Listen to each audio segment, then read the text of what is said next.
Now it's time for Culture Talk, where we discuss culturally relevant topics that you can use to start conversations about your faith. I'm joined today with RZIM's Stuart McAlister. Thank you for joining us. My pleasure, Sandra. It's wonderful to have you here. We are going to be talking about culture as it relates to Christian mission. So as we think about these two topics, what do we mean when we talk about cultural literacy and Christian mission?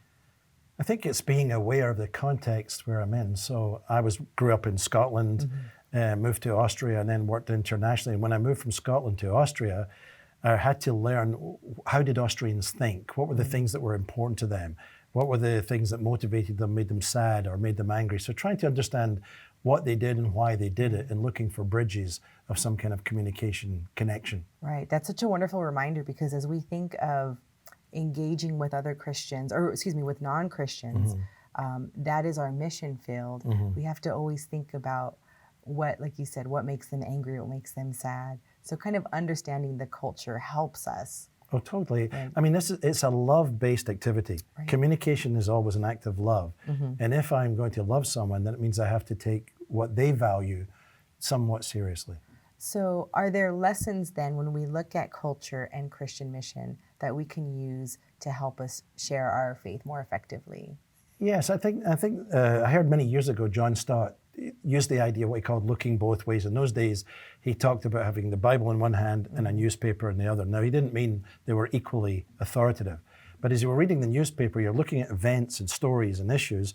As you're wrestling with the scriptures, you're saying, how do these two things come together? Right. Probably people don't know the Bible, but they do know the events of culture, maybe in the news or music or arts or whatever it is. Those are bridge points for conversations where we can, if we know what's going on, we can talk about that and often have that as a means of doing a wider conversation.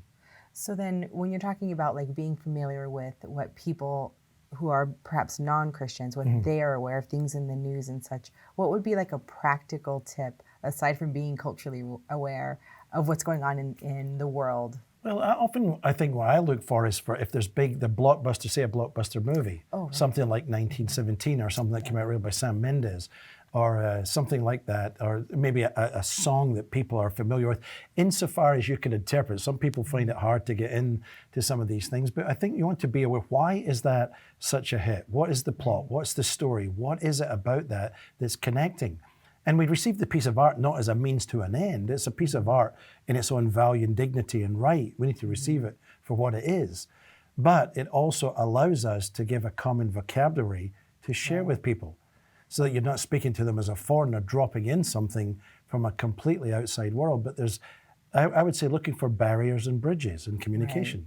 Right. I love that. I love the idea of looking for bridges, because that's something that sometimes Christians might struggle with when we think of being in the world but not of it. Right. And how do we balance that when we're trying to be culturally aware? Well, but sometimes there's a kind of a false understanding of sin, where it is a contamination. There's a kind of almost like a physicalist understanding that if I go there or be these people, I'll get infected by these ideas.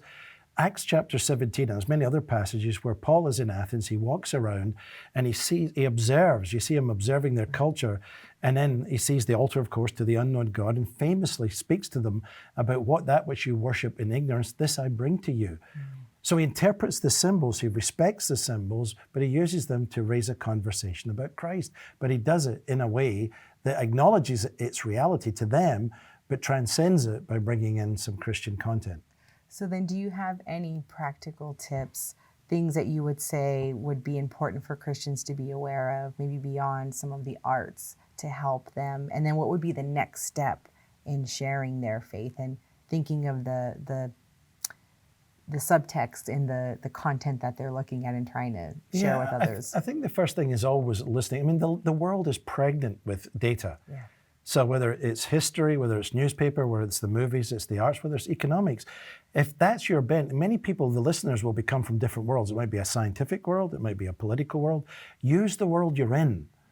And find the points there to talk about, oftentimes, cultural issues or realities that are of concern. Again, what I would be looking for, why is this person so sad? Why are they so animated? Why are they so feel that we have to do this, or they're so angry? does Christianity speak into this in a way that would offer healing, help, forgiveness, renewal, another way, an alternative? But it's the person has to be willing both to think and to dialogue, and not just speak. Thank you so much for that. If you'd like to hear more from Stuart McAlister, go to rzim.org.